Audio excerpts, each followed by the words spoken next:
Hey guys, welcome back to the channel. Today let's talk about what it's like to do your first solo flight. But before we do that, here's a short clip of my first solo flight that I actually did not too long ago.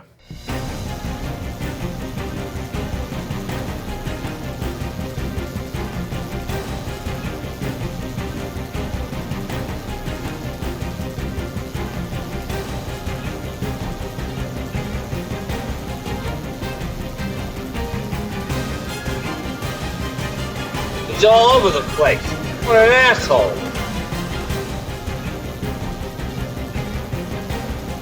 Coming in too fast. Watch your speed.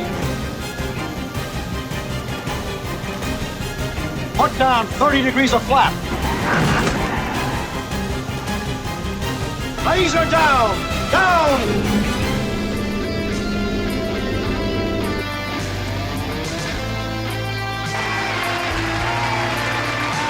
You did it. You crazy son of a bitch, you did it.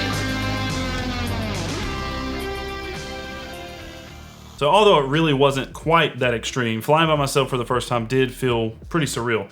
I'm currently working on my private pilot license, so I'm really new to aviation, but there have already been several milestones like that for me. If you're currently in flight school yourself, I'm sure you've already experienced some of these. And if you're not in flight school yet, but you do end up going, you'll definitely see what I'm talking about. There are constantly little wins that come along with flying. You know, like the first time you're able to land the plane unassisted, you nail that maneuver that's been giving you some trouble, or you finally start to feel comfortable with the radio communications.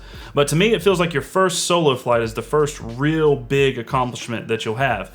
It's a very rewarding experience that makes you feel like everything is finally starting to click, like you're finally getting a grasp on this whole flying thing.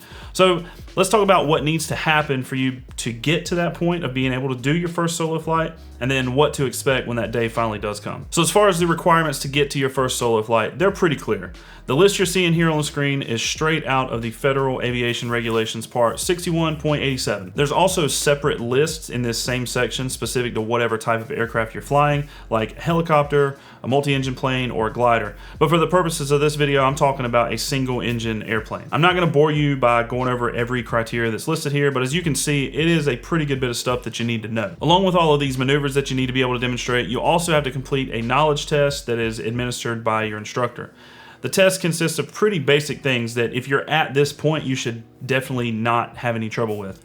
Stuff like radio communications, your plane's V-speeds, emergency procedures, things like that. Things you use or at least think about every flight, so nothing should really throw you off. Once that's done and you're good with all the things listed in 61.87, you'll get that coveted endorsement from your instructor that says you're ready to fly solo. So what is the first solo flight actually like? What do you actually have to do? I'm sure there's some differences between flight schools and how they handle it, but most likely you'll do some pattern work at a nearby airport. For my solo, my instructor and I flew to an airport that typically isn't very busy, and we did some practice landings together, you know, just to kind of make sure everything was good to go that day. After a couple of those, I got my endorsement and was told to complete 3 circuits in the pattern by myself. Now, like I've already said, it was very exciting up to that point, but when my instructor finally stepped out of the plane, it hit me. Like, holy shit, I'm about to fly this plane all by myself.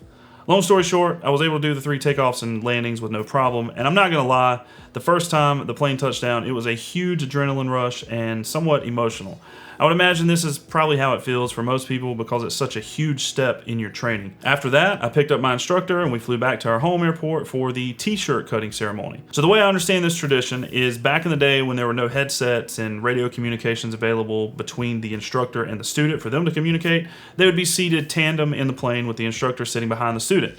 With no other way to get the student's attention and communicate with them, the instructor would tug on the back of the student's shirt. So cutting the back of the shirt after the first solo flight is supposed to be just a way to symbolize the instructor no longer needing to tug on the student's shirt because they finally know what they're doing. Typically, the instructor will write the student's name on the shirt along with the date and usually draw a picture of the runway that was used. Then the shirt is hung up on the wall at the school and given back to the student when they pass their check ride. So along with, of course, getting your license, it's something else to look forward to. All in all, your first solo flight is an exciting time and it definitely is something that should be celebrated.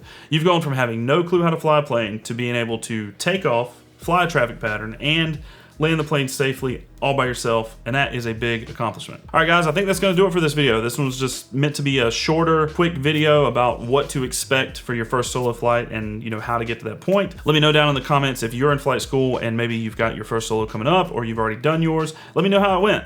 Don't forget to like the video and subscribe to the channel for more videos just like this. Appreciate you watching. I'll see you in the next one. All right, bye.